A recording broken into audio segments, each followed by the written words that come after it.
Good morning to all of you. मैं doctor Anshuman Singh, प्रवक्ता शिक्षा शास्त्र, जिला शिक्षा एवं प्रशिक्षण संस्थान मऊ। मैं आज आप लोगों को आरटी 2009 के प्रमुख प्रावधानों के बारे में अध्ययन करेंगे।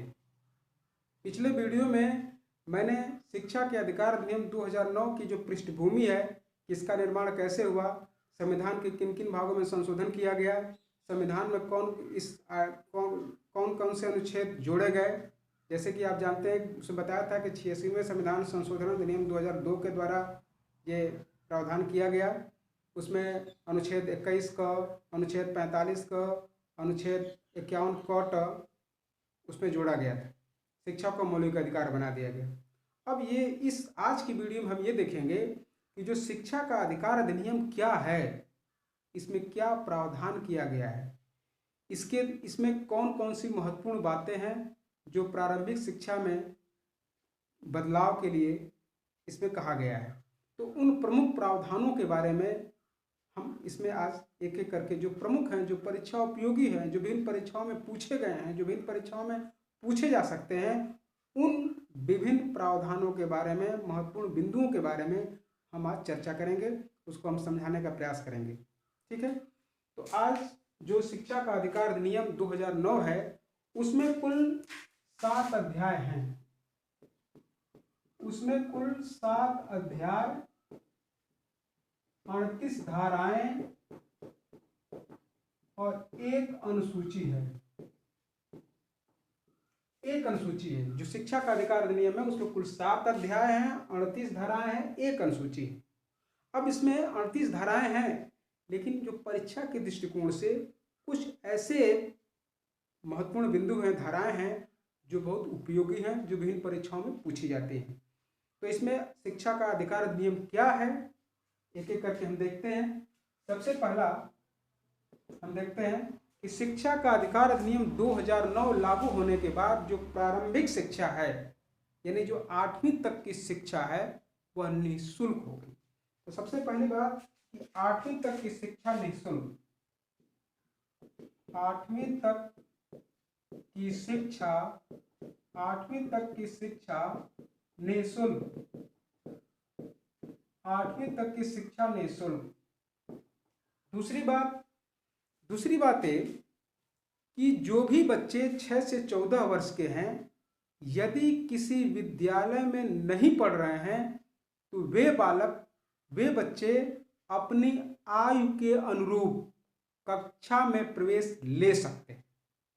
यानी कि यदि 6 वर्ष का बालक है तो उसका चाहे 1 में एडमिशन ले सकता है, 7 वर्ष का बालक है तो वो 2 में ले सकता है, 8 वर्ष का बालक है तो वो 3 में ले सकता है। उसकी योग्यता का मापन नहीं जाएगा, न तो उसकी योग्यता का मापन किया जाएगा और न ही उसके माता पिता की योग्यता का मापन किया जाएगा, बल्कि वह बालक अपनी आयु के अनुरूप, वह जिस आयु का है और वो अपनी आयु के अनुरूप अपनी कक्षा में प्रवेश ले सकता है।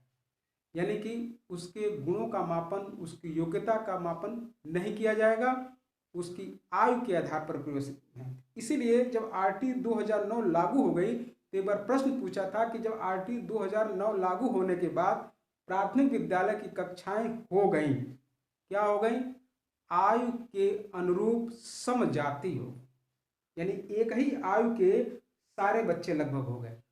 तो प्राथमिक विद्यालय में गुणों के आधार पर देखेंगे तब तो वो विषम जाति हो जाएंगे, लेकिन आयु के अनुरूप समजाति हो गई, क्योंकि प्राथमिक विद्यालय में प्रवेश का जो नियम बना दिया गया वह योग्यता के आधार पर नहीं, बल्कि आयु के आधार पर, उसकी चाहे कक्षा 1 पढ़ा है न पढ़े, 2 पढ़ा है नहीं पढ़ा है, उसकी अगर उम्र जो है 8 वर्ष की है तो 3 में एडमिशन हो जाएगा। तो इसमें प्रावधान ये हुआ कि आयु के अनुरूप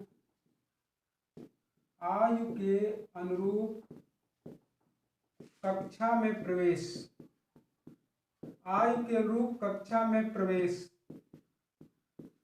ये इंपॉर्टेंट बिंदु है। आयु के अनुरूप कक्षा में प्रवेश, यानी कि जो इसके क्या होगा परिणाम कि जो कक्षाएं हैं आयु के अनुरूप, कक्षाएं आयु के अनुरूप समजाति हो गई, समजाति हो गई, आई के अनुरूप समजाति। ठीक है। तीसरा महत्वपूर्ण बिंदु यह है कि कोई भी विद्यालय, कोई भी बालक, किसी भी बालक को न तो विद्यालय, न तो किसी कक्षा में रोका जाएगा और न ही विद्यालय से निष्कासन किया जाएगा। कोई भी बालक जब तक वो 8वीं तक की शिक्षा ग्रहण न कर ले, यानी प्रारंभिक शिक्षा न ग्रहण कर ले, तब तक किसी बालक को न तो किसी कक्षा में रोका जाएगा और न ही विद्यालय से निकाला जाएगा। यानी बालकों के अवरोधन व निष्कासन पर रोक। बालकों के अवरोधन व निष्कासन पर रोक, निष्कासन पर रोक। यानी कि बालकों को 8वीं तक की शिक्षा पूरी करने से पहले न तो किसी बालक को किसी कक्षा में रोका जाएगा और न ही बालक को विद्यालय से बाहर किया जाएगा। चौथी बात यह है कि 8वीं तक की शिक्षा पूरी करने तक, 8वीं तक की शिक्षा पूरी करने तक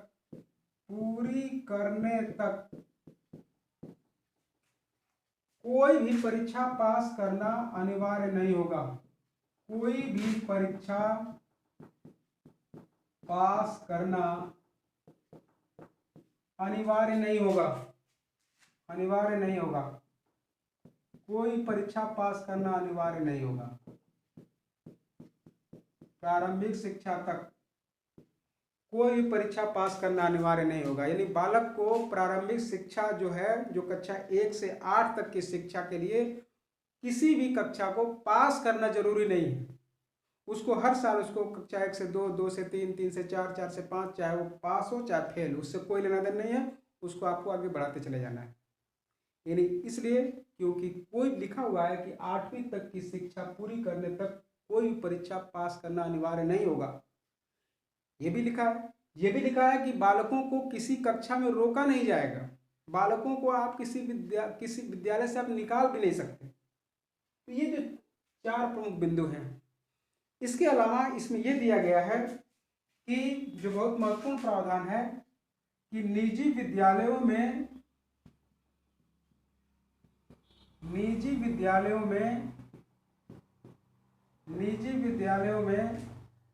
पड़ोस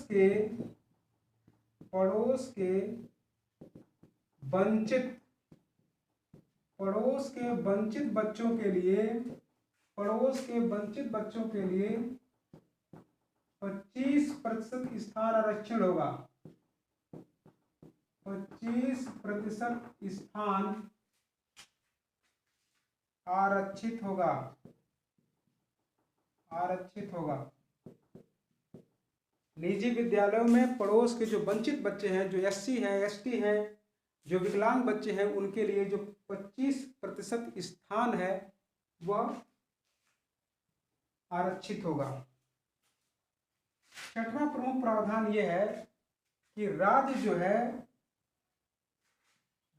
6 माह के अंदर 30 से 40 बच्चों पर एक शिक्षक की व्यवस्था करेगा। एक शिक्षक की व्यवस्था। उसमें प्रावधान हुआ RT 2009 में कि 6 माह के अंदर 30 से 40 बच्चों पर एक शिक्षक की व्यवस्था करेगा। आप जानते हैं कि 1 अप्रैल 2010 को RT 2009 लागू हुआ और उसी के बाद चूंकि जब ये लागू हो गया तो पूरे देश में विभिन्न राज्यों में प्राथमिक शिक्षकों की भर्ती बहुत तेजी से होने लगी, क्योंकि जो उनके पास आंकड़े थे वो उसको चूंकि 30 से 40 बच्चों पर एक शिक्षक की व्यवस्था करनी थी और उसी का परिणाम रहा पूरे देश में प्राथमिक विद्यालयों के शिक्षकों की भर्ती प्रारंभ हो गई। और उसमें सबसे पहली बार 2011 में TET एग्जाम हुआ।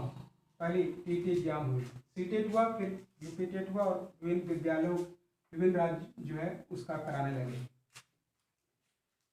तो अब ये जो राज्य 6 माह के अंदर 30 से 40 बच्चों पर एक शिक्षक की व्यवस्था करेगा। तो अब इसमें प्रावधान क्या है, जो प्राथमिक विद्यालय है, प्राथमिक, ध्यान समझिएगा, यहाँ से क्वेश्चन जरूर पूछे जाते हैं। प्राथमिक विद्यालय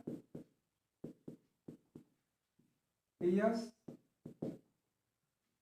और उच्च प्राथमिक विद्यालय, दोनों में थोड़ा अलग अलग अनुपात है। उच्च प्राथमिक विद्यालय, उच्च प्राथमिक विद्यालय जिसको कहते हैं UPS, अपर प्राइमरी स्कूल। प्राथमिक विद्यालय में यह प्रावधान है कि 60 बच्चों पर, 60 बालकों पर 2 शिक्षक की व्यवस्था करनी होगी और यदि 61 से 90 छात्र हैं, बालक हैं, तो 3 शिक्षक। 91 से 120 बालक है तो 4 शिक्षक। 121 से 150 छात्र हैं तो 5 शिक्षक। ध्यान रखना है, ये क्वेश्चन पूछा भी गया था कि यदि किसी विद्यालय में यदि 95 बच्चे हैं तो वहाँ कितने शिक्षकों की जरूरत होगी, तो 95 अगर होंगे तो 4 शिक्षकों की व्यवस्था होगी। 121 से 150 5 शिक्षक। फिर 151 से 200 छात्र, तो इसमें एक प्रधानाध्यापक और 5 शिक्षक। एक प्रधानाध्यापक और 5 शिक्षक।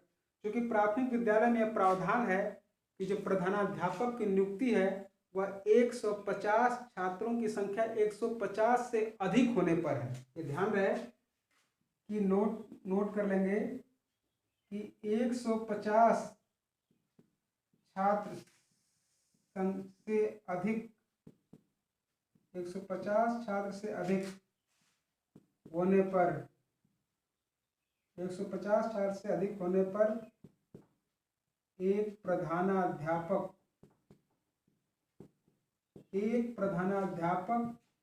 की नियुक्ति का प्रावधान।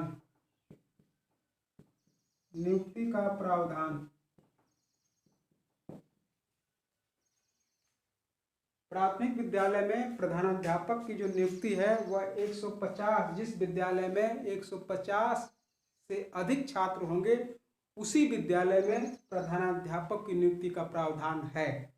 वैसे तो उससे कम में भी हर जगह है, जो पहले से है, लेकिन जो नियम यही है कि जिन विद्यालयों में 150 से अधिक छात्र हैं उसी में प्रधानाध्यापक की नियुक्ति होगी। यदि 150 छात्र से संख्या कम है तो वहाँ सहायक अध्यापक ही इंचार्ज के रूप में कार्य करेगा। तो फिलहाल जो नियम 150 छात्रों पर, यहाँ आप देख रहे हैं, लेकिन इसमें एक और चीज है, यदि 200 से अधिक छात्र होने पर, 200 से अधिक छात्र से अधिक, 200 से अधिक जो अनुपात है, जैसे यहाँ पर देखेंगे 30:1 का अनुपात, और ये फिर हो जाता है 40:1, यानी कि सामान्यतः जो शिक्षक छात्र अनुपात है वो तो 30:1 का है, 60 बालक 2 शिक्षक। लेकिन यदि किसी विद्यालय में छात्रों की संख्या 200 से अधिक है तो वहाँ अनुपात 40:1 का होगा, 40:1 का। अगर 200 से कम है तो 30:1 और यदि 200 से अधिक हैं तो 40:1। सामान्यतः 30:1 की बात है। और प्राथमिक विद्यालय में जो है 150 छात्रों पर एक प्रधानाध्यापक की नियुक्ति का प्रावधान है। उच्च प्राथमिक विद्यालय में जो छात्र और शिक्षक अनुपात है वो 35:1 है, 35:1। ध्यान रहे, प्राथमिक विद्यालय में 30:1, उच्च प्राथमिक विद्यालय में 35:1। और इसमें यह भी प्रावधान है कि उच्च प्राथमिक विद्यालय में कम से कम एक शिक्षक जो होगा वो गणित विज्ञान से संबंधित होगा, गणित और विज्ञान से संबंधित होगा। एक जो शिक्षक होगा वो सामाजिक विज्ञान से संबंधित होगा, सामाजिक विज्ञान से संबंधित होगा और एक शिक्षक जो होगा वो भाषा का होगा। यानी कम से कम ये 3 शिक्षक होने अनिवार्य है।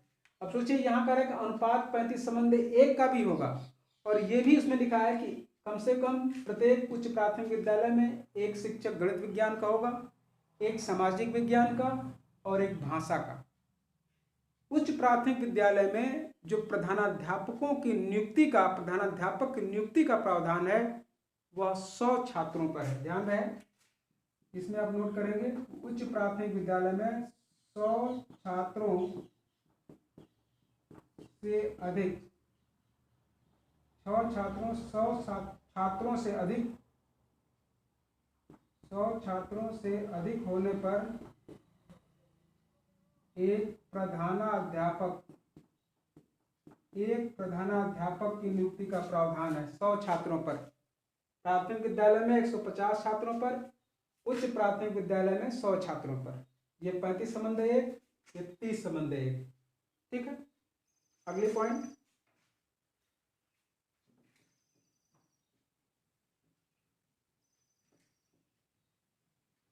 अगला पॉइंट यह है कि जिसमें प्रावधान किया गया है, अगला पॉइंट, कि प्रत्येक शैक्षणिक वर्ष में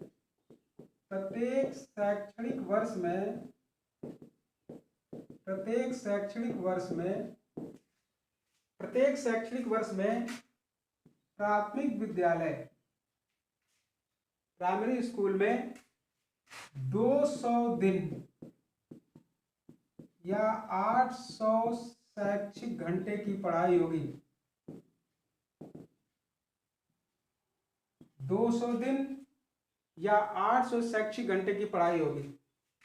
और यूपीएस उच्च प्राथमिक विद्यालय में 220 दिन या 1000 शैक्षिक घंटे की पढ़ाई होगी। 1000 शैक्षणिक घंटे या 220 दिन की पढ़ाई अनिवार्य होगी। यानी आरटी 2009 में यह प्रावधान किया गया है कि विद्यालय में प्रत्येक शैक्षणिक वर्ष में प्राथमिक विद्यालय में 200 दिन या 800 शैक्षिक घंटे अर्थात 4 घंटे प्रतिदिन। यूपीएस में 220 दिन या 1000 शैक्षणिक घंटे या आप कह सकते हैं 4.5 घंटे प्रतिदिन की पढ़ाई होगी, अनिवार्य होगी। इसके अलावा इसमें यह भी जोड़ा गया है कि प्रत्येक शिक्षक को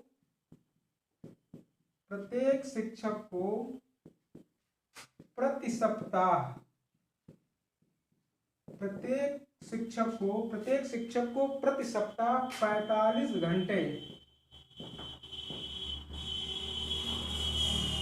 शिक्षण कार्य 45 घंटे शिक्षण कार्य करना अनिवार्य होगा। ये भी इंपॉर्टेंट चीज है, ये भी क्वेश्चन पूछा जा चुका है कि प्रति सप्ताह 45 घंटे शिक्षण कार्य अनिवार्य होगा। 45 घंटे यहाँ जो दिया गया है इसमें शिक्षक की तैयारी भी जुड़ी हुई है। शिक्षक तैयारी करता है यह भी इसमें शामिल है, शिक्षण की तैयारी भी इसमें शामिल है। ठीक है, तो 200 दिन या 800 शैक्षिक घंटे की पढ़ाई होगी, यहाँ 220 दिन या 1000 शैक्षिक घंटे की पढ़ाई होगी। प्रत्येक शिक्षक को 45 घंटे प्रति सप्ताह मिनिमम कम से कम 45 घंटे शिक्षण कार्य करना अनिवार्य होगा। अगला पॉइंट है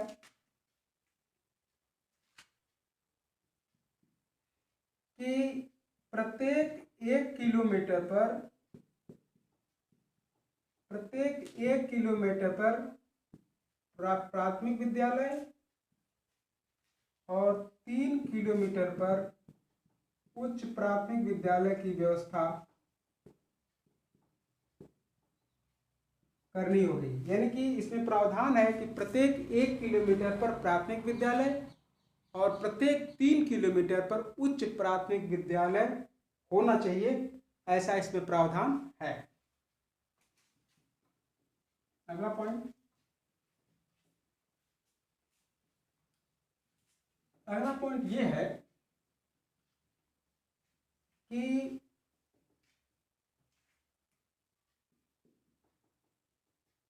बालकों को शारीरिक व मानसिक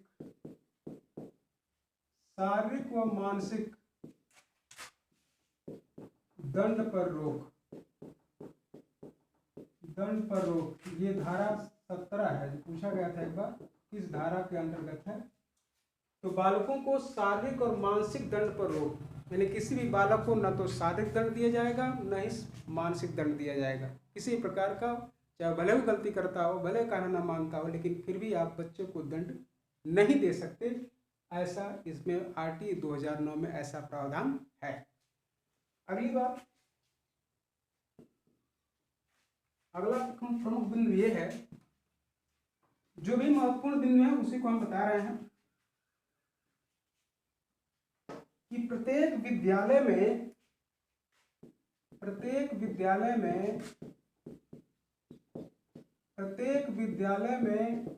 एक विद्यालय प्रबंध समिति होगी,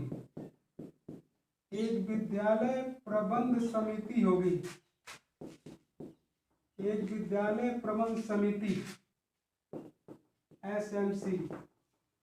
आरटी 2009 में ये धारा 21 ये भी पूछा गया था कि जो विद्यालय प्रबंध समिति है उसका उद्गम कहाँ से हुआ। तो विद्यालय प्रबंध समिति का जो उद्गम है वो शिक्षा का अधिकार अधिनियम 2009 से हुआ। फिर पूछा गया था एक बार कि यह शिक्षा के अधिकार अधिनियम 2009 में किस धारा के अंतर्गत विद्यालय प्रबंध समिति के गठन और कार्यों का वर्णन किया गया है। तो धारा 21 में, आरटी 2009 की धारा 21 में एसएमसी विद्यालय प्रबंध समिति के गठन और कार्यों का वर्णन किया गया है।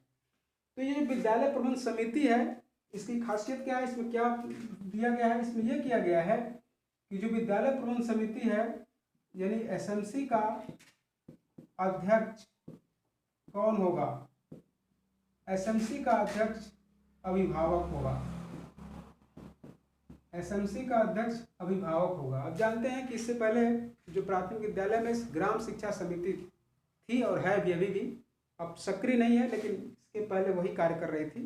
तो ग्राम शिक्षा समिति के जो अध्यक्ष थे वो ग्राम प्रधान हुआ करते थे, लेकिन जो एसएमसी है, जो विद्यालय प्रबंध समिति है, जो सक्रिय है इस समय, इस विद्यालय प्रबंध समिति के जो अध्यक्ष हैं वो अभिभावक होते हैं। दूसरी बात कि इस एसएमसी में, विद्यालय प्रबंध समिति में 15 सदस्य होते हैं, 15 सदस्य, और ये जो 15 सदस्य हैं, 15 सदस्य में से 11 सदस्य, 15 सदस्य में से 11 सदस्य अभिभावक होते हैं। अभिभावक 15 सदस्य होती है, यानी कि विद्यालय प्रबंध समिति 15 सदस्य होगी, जिसमें 11 सदस्य अभिभावक होंगे। कौन अभिभावक? जिनके बच्चे उस विद्यालय में पढ़ रहे हैं। अब ये जो अभिभावक हैं, इन्हीं में से अध्यक्ष का चुनाव होता है। इन्हीं 11 में से 11 जो सदस्य हैं अभिभावक हैं, इन्हीं में से किसी एक को अध्यक्ष मनोनीत किया जाता है।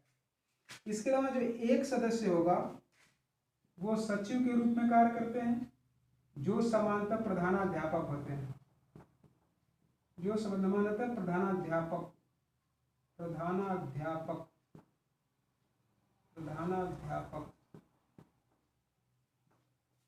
और एक सदस्य जो है वो लेखपाल होते हैं। इसके ग्राम एसएमसी के एक सदस्य के रूप में लेखपाल होते हैं। एक जो है वो निर्वाचित सदस्य होते हैं, निर्वाचित सदस्य होते हैं, और एक जो है वो नर्स या जिसको कहते हैं एएनएम। तो ये जो 15 सदस्य हैं, इसमें 11 सदस्य अभिभावक होते हैं, उन्हीं में से किसी एक को अध्यक्ष बनाया जाता है। बाकी जो 4 हैं उसमें से एक सचिव, जो प्रधानाध्यापक ही विद्यालय का जो प्रधानाध्यापक है वो सचिव के रूप में कार्य करता है, एक लेखपाल, एक निर्वाचित सदस्य, कोई भी हो सकता है निर्वाचित सदस्य, और एक नर्स। तो ये जो 15 सदस्य हैं ये इस तरह इनका संगठन है। इसके अलावा इसमें प्रावधान किया गया है कि प्रत्येक 2 वर्ष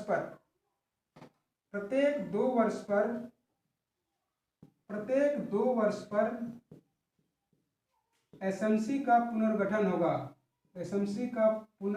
होगा। पुनर्गठन का प्रावधान है।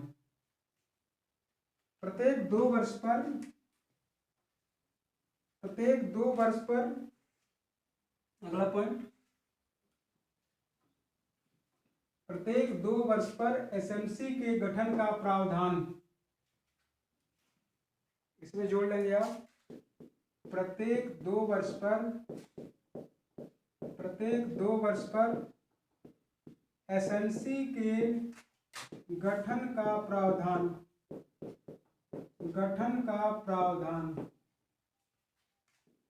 ठीक। प्रत्येक 2 वर्ष पर विद्यालय प्रबंधन समिति का पुनर्गठन किया जाएगा। अगला महत्वपूर्ण बिंदु यह है कि शिक्षकों को चुनाव, जनगणना व आपदा राहत कार्य, चुनाव, जनगणना व आपदा राहत कार्य के अतिरिक्त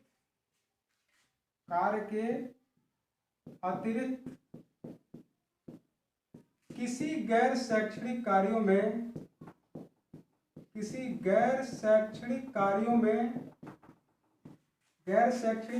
नहीं लगाया जाएगा। गैर शैक्षणिक कार्यों में नहीं लगाया जाएगा। इसमें प्रावधान किया गया है कि शिक्षकों को 3 चुनाव, जनगणना और आपदा राहत कार्य के अतिरिक्त किसी गैर शैक्षणिक कार्यों में नहीं लगाया जाएगा। इसके अलावा इसमें यह भी प्रावधान है कि कोई भी जो बालक है वह एक विद्यालय से दूसरे विद्यालय में स्थानांतरण करा सकता है। इसमें यह भी प्रावधान है कि विद्यालयों को निजी शिक्षण पर रोक है। तो ये जो कुछ प्रमुख प्रावधान है जो हमने आपको बताए हैं, ठीक है। Thank you.